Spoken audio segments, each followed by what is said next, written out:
কি হাজরে আসওয়াদে? হাজরে আসওয়াদ আল্লাহ নবী সাল্লাল্লাহু আলাইহি ওয়াসাল্লাম সহিহ মুসলিমের হাদিস যে এটা যখন পৃথিবীতে এসেছিল তখন দুধের থেকেও সাদা ছিল, দুধের থেকেও সাদা পাথরটা। কিন্তু বানি আদমের পাপ চুমু খেতে খেতে খেতে খেতে আলকাতরার মতো কালো করে দিয়েছে। এতে পাপ টেনে নিয়েছে সব চম্বুকের মতো, বুঝলেন? হযরত ওমরের নাম শুনেছেন? শুনেছেন নিশ্চয়ই। হযরত ওমর ওই পাথরে দাঁড়িয়ে এইরকম ভাবে দাঁড়িয়ে বলছে, এইরকম করে মুখ করে, এই পাথর শোনো, আমি তোমাকে জীবনেও চুমু খেতাম না, তুমি কোনো উপকারও করতে পারো না, ক্ষতিও করতে পারো না, তুমি একটা পাথর। তোমাকে চুমু খাচ্ছি এই কারণে যে মুহাম্মদ সাল্লাল্লাহু আলাইহি ওয়াসাল্লাম চুমু খেয়েছিলেন তাই।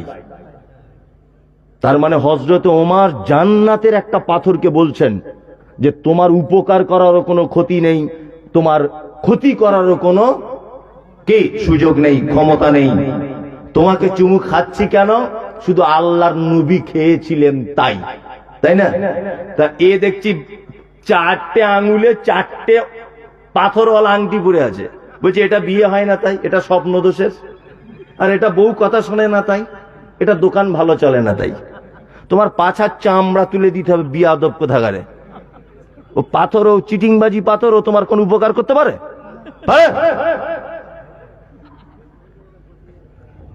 কোন উপকার করতে পারে না।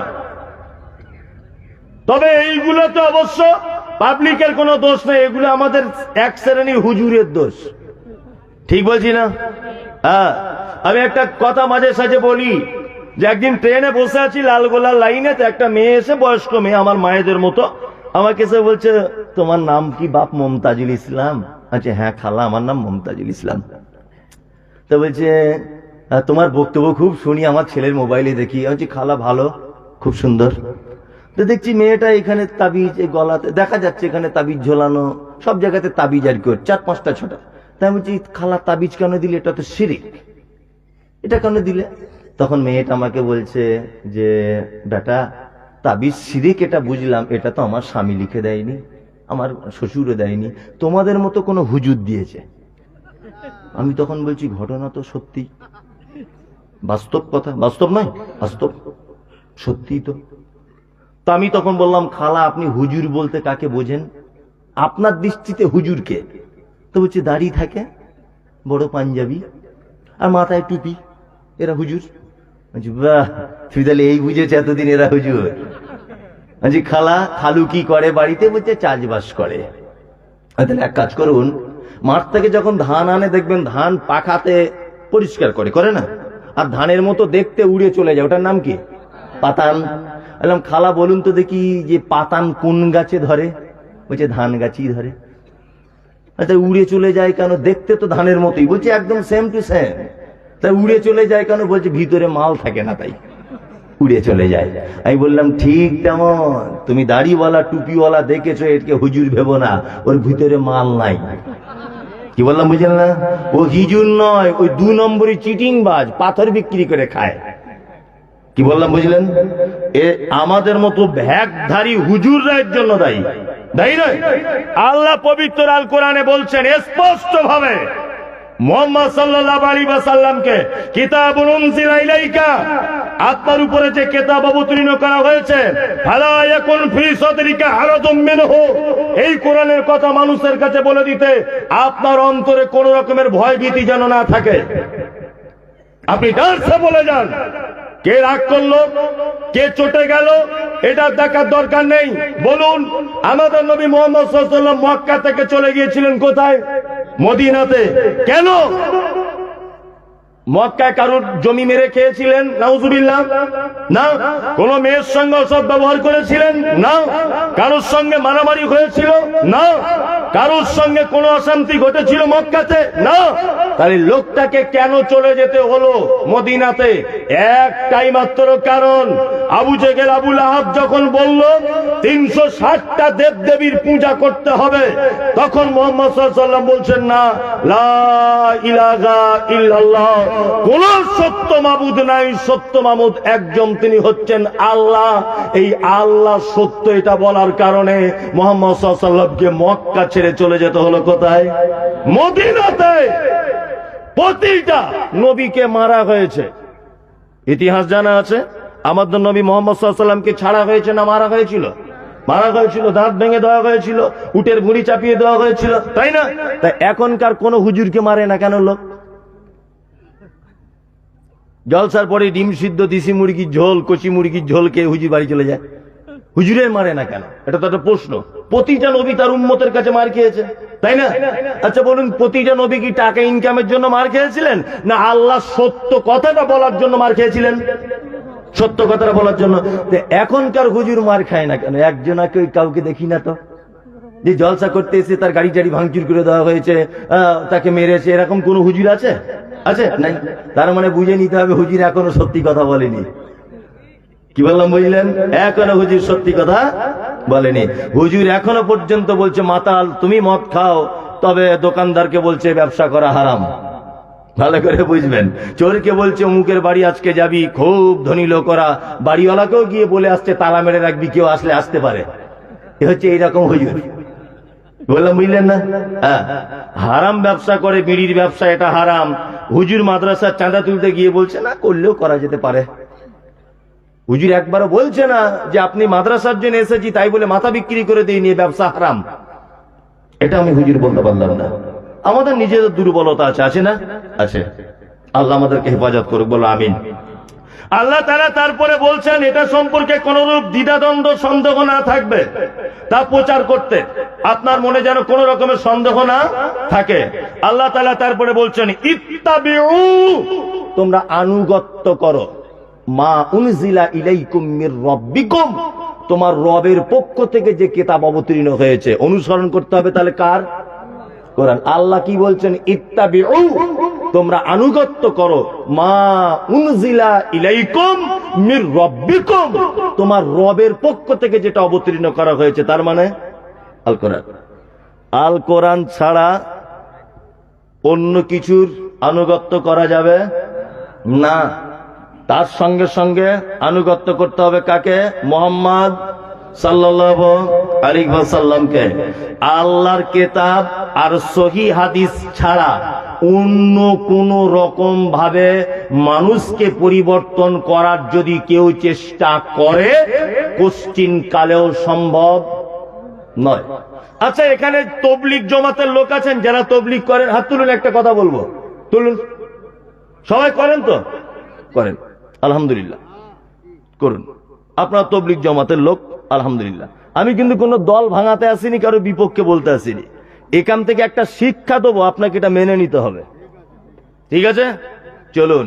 আল্লাহ তাআলা বলছেন ইত্তাবিউ, তোমরা আনুগত্য করো, মা উনজিলা ইলাইকুম মির রাব্বিকুম, তোমার রবের পক্ষ থেকে যেটা অবতীর্ণ করা হয়েছে, তার মানে আল কোরআন।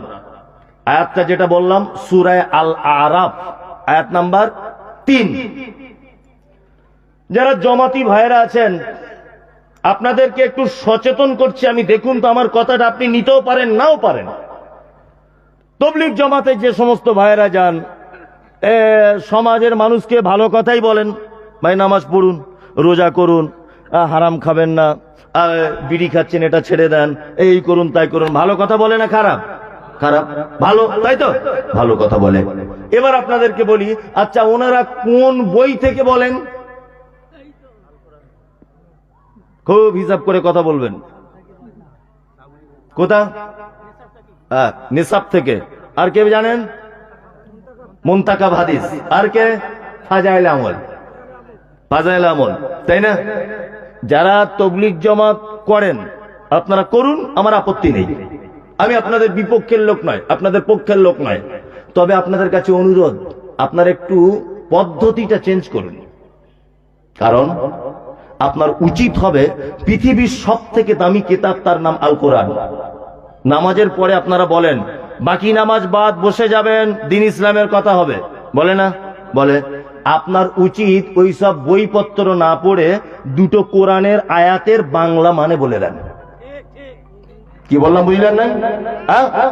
আল্লাহ বলছে ইত্তাবিউ মা উনজিলা ইলাইকুম মির রাব্বিকুম, তোমরা আনুগত্য করো আর প্রথমে বলে এসেছি, সমাজ পরিবর্তন করতে চাইলে কিসের জ্ঞান লাগবে? কোরআনের জ্ঞান লাগবে, কোরআনের জ্ঞান। কোরআনের জ্ঞান ছাড়া পৃথিবীর কোন মানুষের লেখা বই দিয়ে যদি কোন সংগঠন, যদি কোন দল মনে করে জাতিকে পরিবর্তন করব, কিয়ামত পর্যন্ত পরিবর্তন সম্ভব নয়।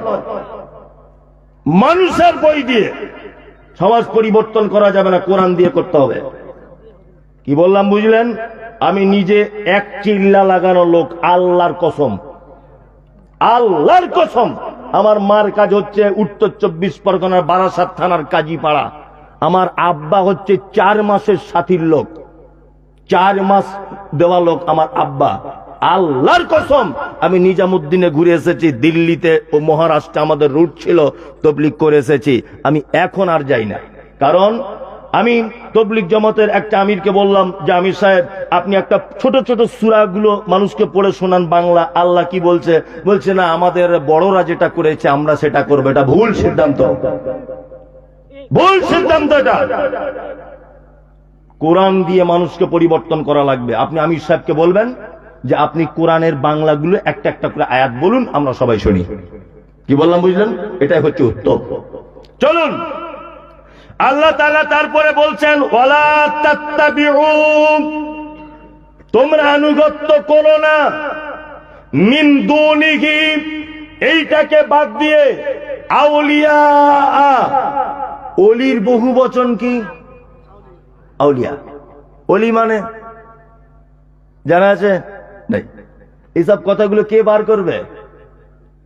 এই কথাগুলো কোরআন থেকে বার করবে কারা? হ্যাঁ, আলেমরা। ওই জন্য বলছি, জাতি পরিবর্তন হবে কি করে? যে জাতি একদিন জলসাতে 1 লাখ টাকার মেলায় বেচা কেনা হয়। ভালো করে বুঝবেন, এখানে যত দোকানদার আছে প্রত্যেক দোকানদারকে জিজ্ঞেস করুন, জিলাপিওয়ালাকে তোমার ভাই কত বিক্রি হয়েছে? বলবে 20,000। বাদামওয়ালা 20,000, ওই পাঁপড়ওয়ালা ওর 5,000। আর এখানে যে বইয়ের দোকানগুলো বসে আছে, কোরআন বিক্রি করছে, কোরআনের বাংলা কোরআন বিক্রি করছে, ওকে গিয়ে জিজ্ঞাসা করুন, ও বলবে মোটামুটি 1300 হয়েছে।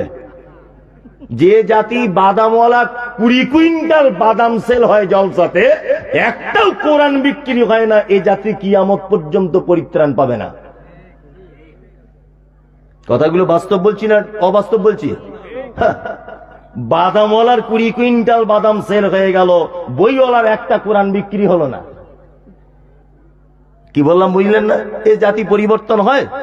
ওই জন্য ভাড়াটিয়া মৌলভী সাহেব এনে 20,000 টাকা দিয়ে বক্তব্য শুনতে হয়। কিছু করার নেই গোলাম হোসেন, কারণ আপনি তো পড়ছেন না।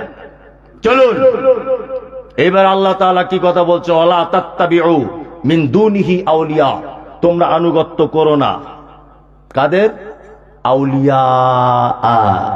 অলির বহু বচন কি? আউলিয়া। আল্লাহর অলি বুঝেন তো? আমরা আল্লাহর অলি বলতে কেমন করে বোঝাই বলে দিই একটু, কেমন করে বক্তারা বলে? ও বাবারে, ভাইরা, মায়েরা, বোনেরা, খালারা, বলছি ঘটনা কি? বলছে অমুক আল্লাহর অলি ছিল, বড় বড় তার গোপ, 30 বছর জঙ্গলে ছিল, এত তার পাওয়ার ছিল, ডান পাটা গাছের আগায় এরকম করে বাঁধা থাকতো, জীবনে বিয়ে শাদী করেনি, মারাত্মক বড় আল্লাহর অলি, জীবনে গোপদারি কাটতো না, মাথায় উকুনে ভর্তি, গায়ের গন্ধ। ওয়াজ করে না? ওয়াজ করে। ছি ছি ছি ছি। যে জীবনে গোপ কাটে না, দাড়ি কাটে না, এই আল্লাহর অলি হয়? হ্যাঁ, এসব ওয়াজ করে না? ও বাবারা, আমাদের অমুক অলির এত কারামতি ছিল, জঙ্গলে যাচ্ছিল নৌকায় করে, হঠাৎ করে একটা বাঘ এসে নৌকায় ঝাঁপ দিয়ে দিল।